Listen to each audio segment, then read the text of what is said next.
Fox 61 News at 10 starts now. Tonight at 10, a conversation about criminal justice reform in New Haven.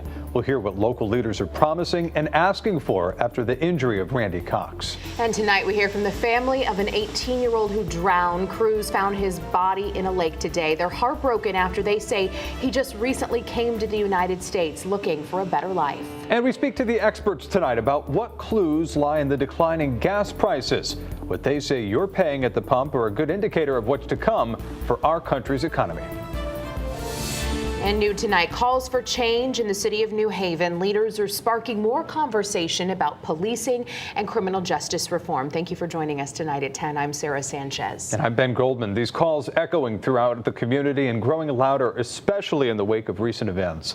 Among those events, the Randy Cox case, where Cox is now paralyzed after being badly injured while in police custody. Fox 61's Alicia Machado is live tonight with more from tonight's meeting. Alicia.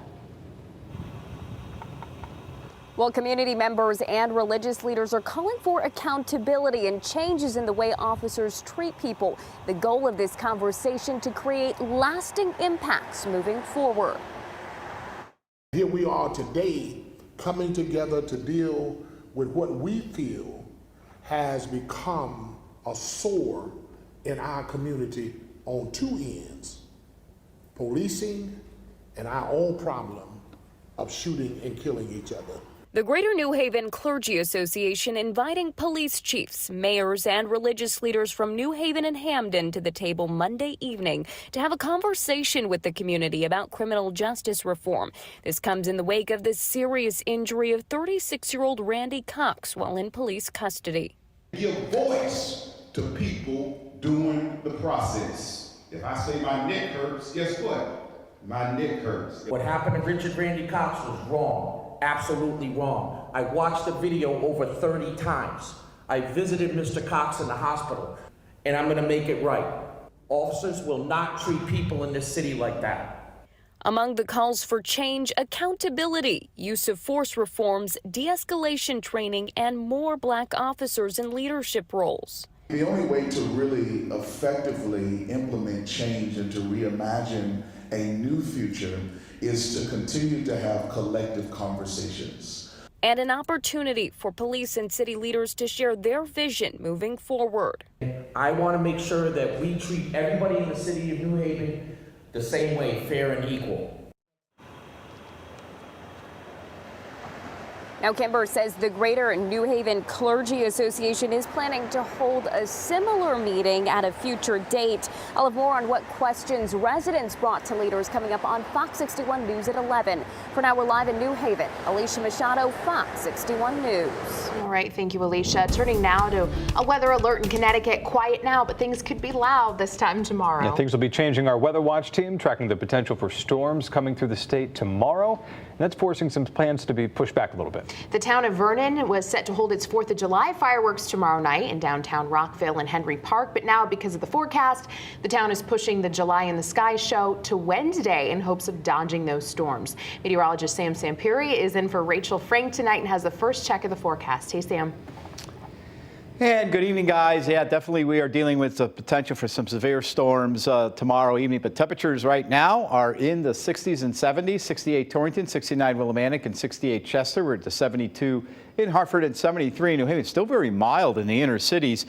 Dew points are ticked up a little bit, but still not too bad. Upper 50s to near 60, so a little bit humid, especially down along the shoreline towns. That's all because we got the wind off the water, a southerly flow, bringing up that warm, moist air. It's still cranking along pretty well, too.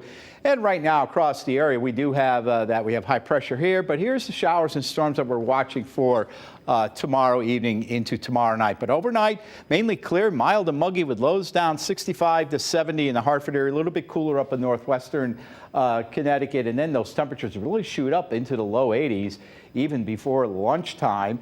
And then for your summer camp forecast, keep an eye to the sky around 5 o'clock. There could be the chance for a couple of early storms coming up. I will detail what you can expect when the main line of storms come. We'll talk about the potential for strong to severe storms, and we'll also look ahead for the rest of the week, guys. See you in a bit, Sam. Thank you. Our Weather Watch team will keep you updated and informed as these storms move on in. Download the free Fox 61 News app for your smartphone, your mobile device. You can track live radar conditions and get the hour-by-hour forecast. And see what the Weather Watch team has in store for you for the rest of the week. New at 10 tonight, we're hearing from family members of the teen who died after drowning in a lake in Cheshire over the weekend. Police and dive teams responded to Mixville Park Sunday afternoon after getting reports the teen had gone missing. Well, tragically, that body of the 18-year-old boy was pulled from the water just about 24 hours after he went missing. This afternoon, the cousin of that teen spoke about him saying he had just come to Connecticut and to the United States in hopes of a better life. And it's sad because he had dreams about living here. Yeah, with help his family. To help his family, because he came here to he had a better life for his mom and dad. Police have not formally identified the teen at this time. His cause of death is being determined by the chief medical examiner. Now, that wasn't the only deadly incident on the water this weekend. Authorities are still investigating a boat crash along the Connecticut River, killing one person and injuring several others. Officials say the boat hit some rocks on the bank of the river in Portland, sending several people from that boat. Two of those people were children. Police say the man who died has been identified as 60-year-old Wayne Hamler of Waterford.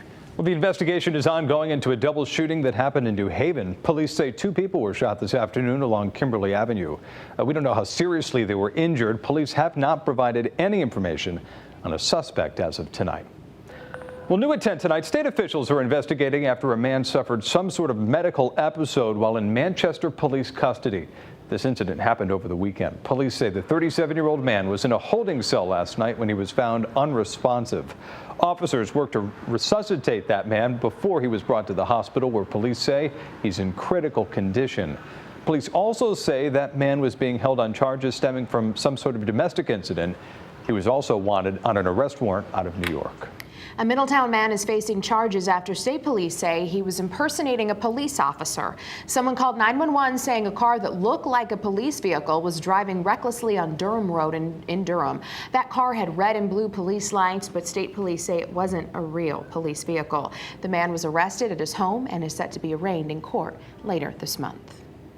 Well, a warning for people living in Woodbridge. Last week, several people called 911 after reporting a mountain lion roaming around their neighborhood. In one instance, police say the animal crossed paths with someone's family right on their front lawn.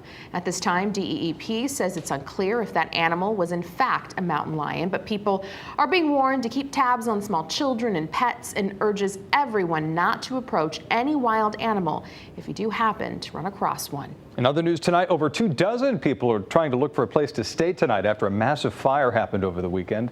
The 2-alarm fire burned through a building on Halleck Avenue Saturday. Luckily, nobody was hurt. The Red Cross is assisting those families to relocate. No word on the cause of the fire. All right, well, it's not exactly the best news when it comes to gas prices in our state or our country these days, but we'll basically take anything we can get. Gas prices continue to go down across the country and here in Connecticut. Check out the latest numbers from AAA tonight. Right now, the average in our state is about $4.64 a gallon, which is down a penny since Sunday, down 7 cents since last week, the 4th of July holiday. Fox 61's Gabby Molina joining us live in West Hartford tonight with what this means for people filling up their tanks. Gabby?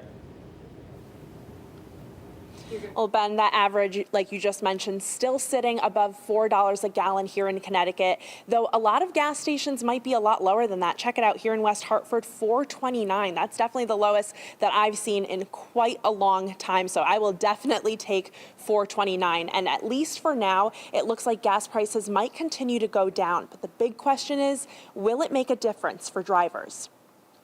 For months, gas prices have kept climbing and climbing. It's put a real strain on my wallet.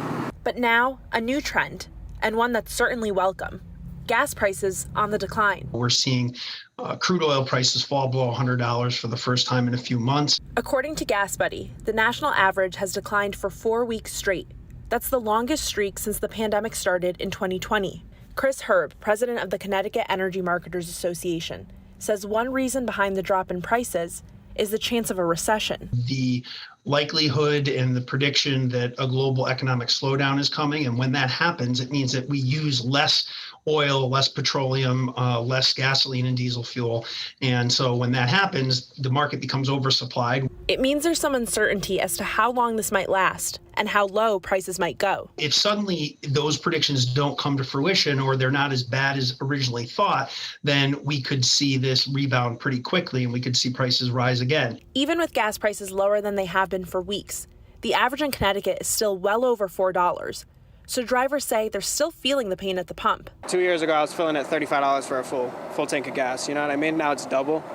Can't really afford to live like that for long, huh? But for at least the short term, experts say prices will continue to go down, bringing at least some relief. I do hope that the gas prices come down because, you know, we like to travel, you know what I mean? And you have to think twice.